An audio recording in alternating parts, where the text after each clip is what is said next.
Good morning, one and all. In previous lecture, we discussed about power distribution and interconnect routing techniques. In today's lecture, we will discuss about the very important issue while implementing the system on chip. As the system on chip is a very complex network, hence number of issues occurs while fabricating such device. Now, what are that issues? What are the importance? How to remove that issues? This is the agenda of today's lecture. Now, in today's lecture, we will discuss about wire parasitics and signal integrating issues which are present on the system on chip.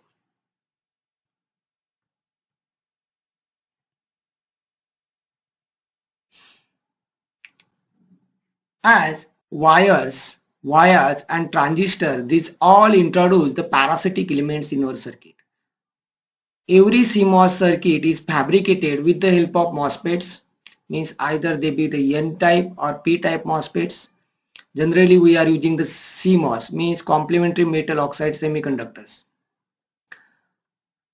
And it consists of the complex networks of wires and as well as wires, because all these combinedly implement our circuits on the chip. Hence, wires and transistor, all these introduce some parasitic element in our circuit. Which are the parasitic elements? What are the parasitic components? The resistance and capacitance are the parasitic components which impact our design. Now, let's talk about the capacitance first of all. On right hand side, you can see the basic structure of CMOS circuit. Here, number of capacitance are present, means side wall capacitance, bottom wall capacitance, diffusion wire capacitance. The side wall capacitance depends on the perimeter of your MOS device.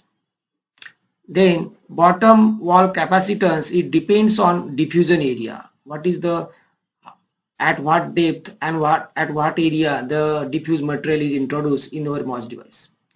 Then next is diffusion wire capacitance, which is due to the wire length and width and length of the wire. Let's talk about this. First, we are talking about as a depletion region capacitance, which is shown in this figure, which is present due to the depletion region. The depletion region capacitance is calculated by using formula CGO, that is a depletion capacitance at zero bias. CGO is equal to epsilon, permittivity of epsilon upon, means divided by depletion region width. Here permittivity of epsilon and depletion region width.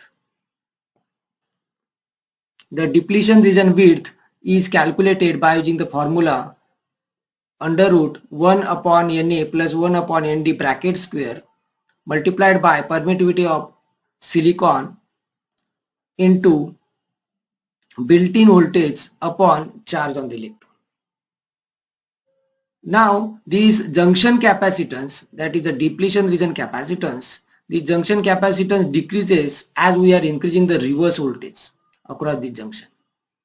Hence Cg of Vr is equal to Cgo upon under root 1 plus Vr upon Vbi. Means as we are increasing this reverse voltage, the junction capacitance increases. Here CGO is a depletion capacitance at zero bias and CGO of Vr is a junction capacitance depending on the reverse voltage. And in this case, the built-in voltage is calculated by using the formula Vbi equal to Kt upon Q ln of Na into Nd upon Ni square. These are Na and Nd, these are the acceptor and donor impurities.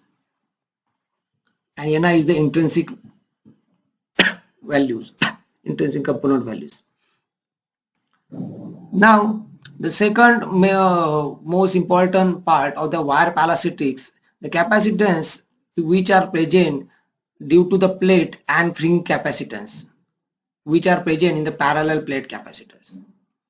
These capacitors are formed due to the poly and metal wires, and they are of the two types, plate capacitance and fringe capacitance. The plate capacitance is calculated per unit area, assuming that number of plates or infinite plates are connected parallel. And fringing capacitance, they are present due to the changes in the electric field at the edge of the plate. Means at the edge of the plate, whatever the change in the electric field, due to that change in electric field, the capacitance exists is known as the fringe capacitance. And plate capacitance is calculated per unit area, assuming that number of plates means infinite plates are connected parallel. Means this plate and fringing capacitance also contribute to the wire parasitics, means capacitance, total capacitance of the circuit. Then some capacitance are present due to the capacitive coupling between the signals on the same and different layer. Okay, as we are talking about the VLSI circuits and system on chip design by using the VLSI technology, the number of metal layers are increasing as the complexity of circuit increasing. Hence, as number of metal layers are increasing, the capacitance of the substrate going to decrease. Hence, the capacitance are present between wire to wire. These are known as wire to wire capacitance. Here in diagram we have shown the two capacitance CM1 M2 and CW1 W2. Here CM1 M2, these are the capacitance between two different metal layers, which depends on overlap between the two wires. Means where two wires are overlap, the capacitance present between these two metal wires is known as a CM1 and CM2, and this is due to the capacitive coupling between the different layers. And if two wires present due to this on the same layer, these capacitance are known as CW1 W2. These are due to the two wires on the same layer. Hence, these capacitance also contribute to the total capacitance and wire parasitic of the circuit. This is about capacitance. Now also the second parameter of the wire parasitic is the resistance. As we know that the wire is running from start to the end of the chip, and it has different length depending on some circuit complexity of the circuit. Hence, here the wire resistance, these are computed by measuring the size of wire, and these are the resistance, this wire resistance per unit square is a constant. Hence, the how your wire is running over the chip, this is important. Hence, the wire resistance is calculated by what is the size of your wire, what is the width of your wire, and its unit is ohm per square, because per unit square the resistance is constant. Now, second important topic of today's lecture is a signal integrity issues. As the VLSI circuits are very complex circuit, they are running on the very small power, and due to the high complexity, every engineers or design engineer have to ensure some signal circuit conditions. Like that, the every engineering practice, the designer practice consists of, first of all, it ensures all the signals are transmitted and received correctly or not. This is the first part of the testing, is whatever the signal are transmitted, they are received correctly or not. It's every design engineer, it have to ensure. The second engineering practice in this case is it has to ensure signal don't interfere with one another in a way to degrade the reception. Sometimes due to the complexity, there is a sometimes electromagnetic interference present, and some crosstalk is present. Hence, signals are degraded because of interfering one another. Hence, design engineer have to ensure their signals don't interfere with one another.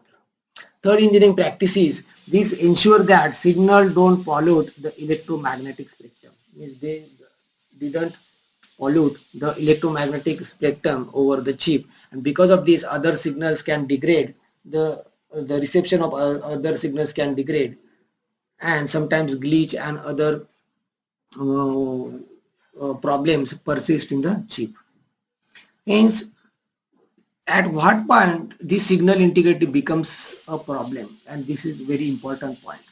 Because of this, sometimes signal may lose, sometimes signal may distort, and sometimes signal may totally introduce noise in that signals.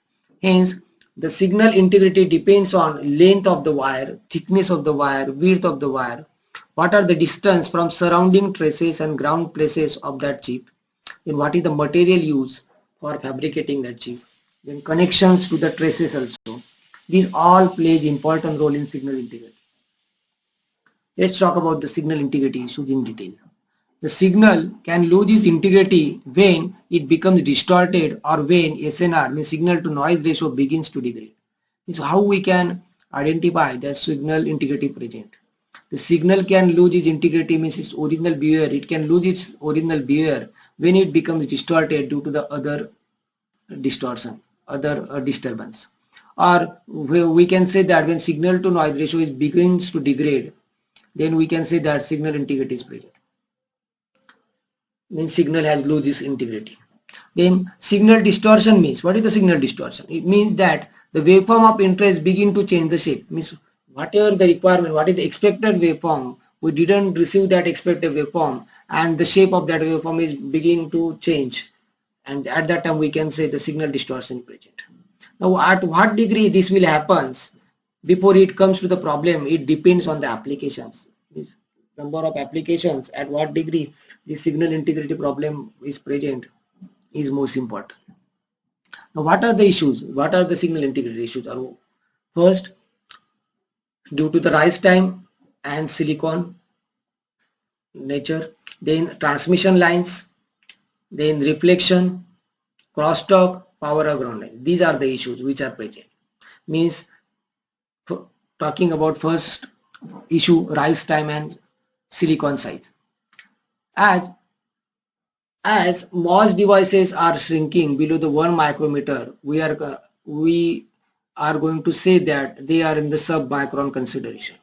In sub-micron consideration, silicon size is shrinking dramatically and transistor channel length is greatly reduced into this sub-micron range.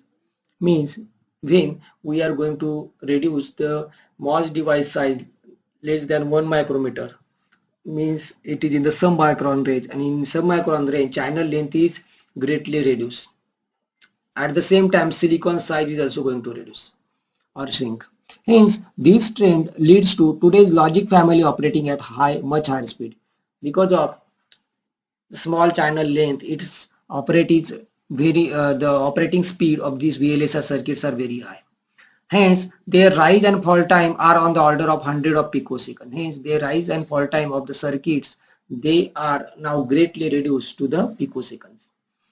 Now, also silicon size problems, these are directly related to the change in voltage with respect to time or change in current with respect to time. Now, faster the rise time, significantly it worsens the sum of the noise phenomena such as ringing, crosstalk and power or ground switching noise.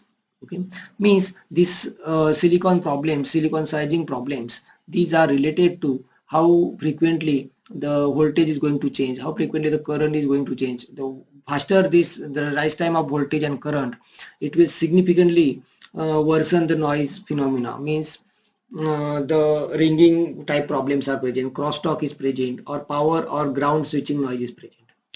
Now system with faster clock frequency,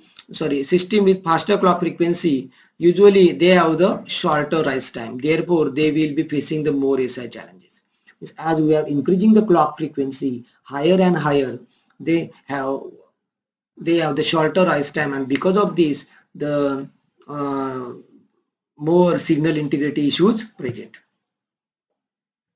The product which is operating at, let's take example, product which is operating at 20 megahertz clock frequency, it may still get some signal integrity problems that use a 200 megahertz system will have when modern logic families with faster rise times are used. Means if one of the circuit operates at higher clock frequency compared to the other circuit having lower frequency, the circuit which is operated at higher clock frequency, they persist the more signal integrity issues. And this is the summary about the signal integrity and rise time.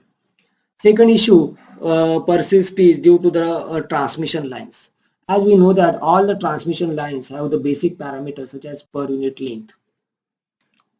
Now they have the resistance, per unit length, then inductance, conductance and capacitance. The unit length, time delay and the characteristic impedance. As number of transmission lines are present, the types of transmission: micro strip lines, wire pair, radial transmission lines. And because of these transmission lines, again signal integrity issues present, as because of different they have the resistance per unit length, they have the inductance per unit length, they have the conductance per unit length and capacitance, and this all introduce the some types of noise or some types of interference in the signal. Hence transmission lines, type of the transmission lines and what parameter they have introduced is also important. Third integrity issue is the reflection. Now if trace length is infinite, then wave or pulse will never reflect and won't distort the signal. This is important point. When trace length is infinite, wave or pulse will never reflect and it won't distort the signals. Hence, make it look like an infinite length but terminating with high impedance equal to the characteristic. Means to create this effect of infinite trace length, okay, we have to terminate the infinite length by using the high impedance character, which is equal to the characteristic impedance. Hence wire must be absolutely identical everywhere along the length. Hence wire width should be equal over the full length.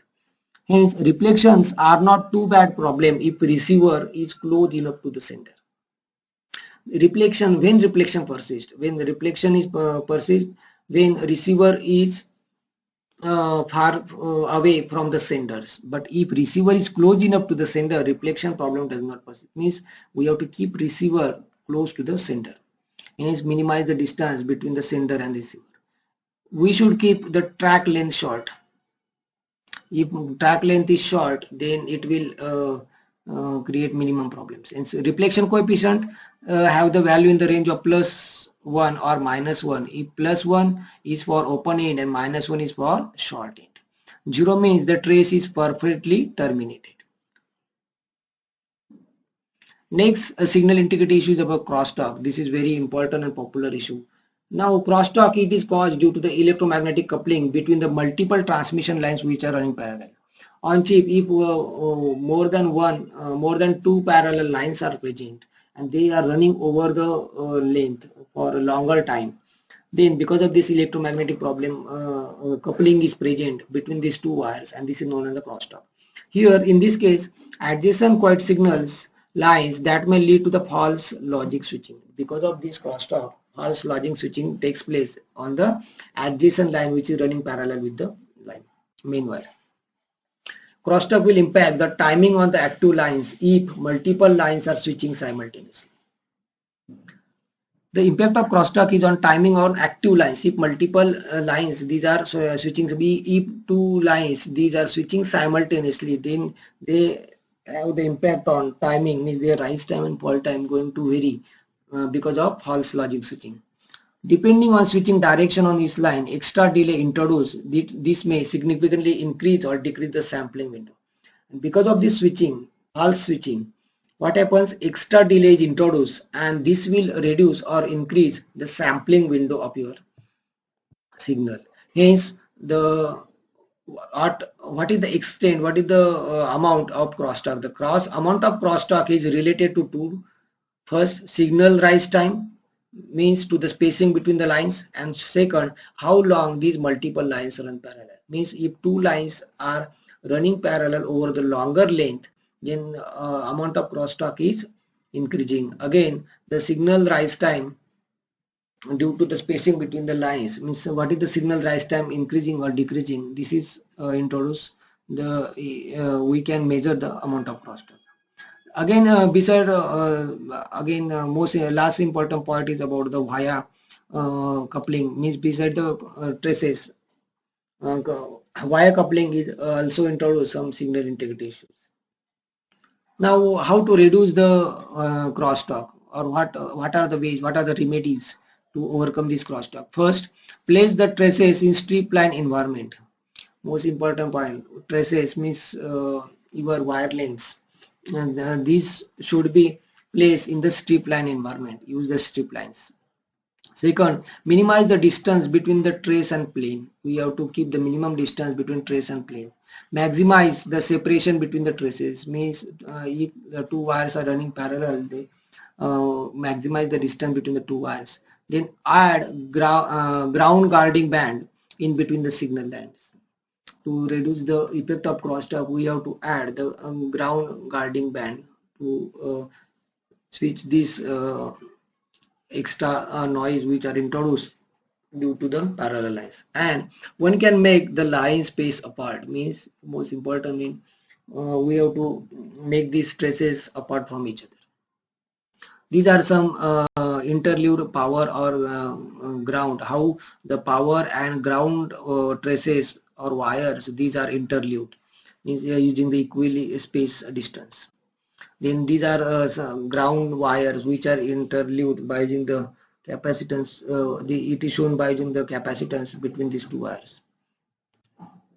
Then next important issue is power or ground noise, which is again important. In what happens in chip package and printed circuit board, power or ground planes with wires form the power distribution network. Means chip package, then PCB and power or ground plane part.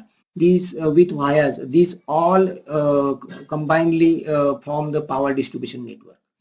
And transient current, which is drawn from the large number of devices, these are switching simultaneously. They can cause the voltage fluctuation between the power and ground plane. Now what happens? The current which is drawn by a number of network or devices from the power distribution network, means power, this current which is drawn from this power distribution network, they switches the simultaneously, and because of this it causes the voltage fluctuation between the power and ground plane. Hence simultaneously switching of this voltage, which is current drawn from this power distribution network and voltage fluctuation, these simultaneous switching noise, delta 1 noise or power ground noise, they plays the important role to introduce the signal integrity issues. Hence simultaneous switching noise, it will be when it will slow down, due to the imperfect return length which is constituted by power or ground distribution. If return path is imperfect, means there are some distortion or due to fabrication, some part is not completely fabricated or some fabrication issues. At that time, this simultaneously switching noise will slow down because of this issue. And this is about the signal integrity issues, and every designer has to check or its design engineering practice to check or ensure that whether the signal integrity issues are present or not, means whether the transmitted and received signals are whether transmitted signal and received signals are correct or not. Then it will have to check the electromagnetic, if there is a electromagnetic interference present on the chip, or you have to check the wire and width and size of the traces, and if they are equally placed or not. What is the width of wire, uniform width of the wire is present on the chip or not. This all must have to take care to avoid the signal integrity issues. Hence, in today's lecture, we discuss two most important issues: wire parasitics and signal integrity.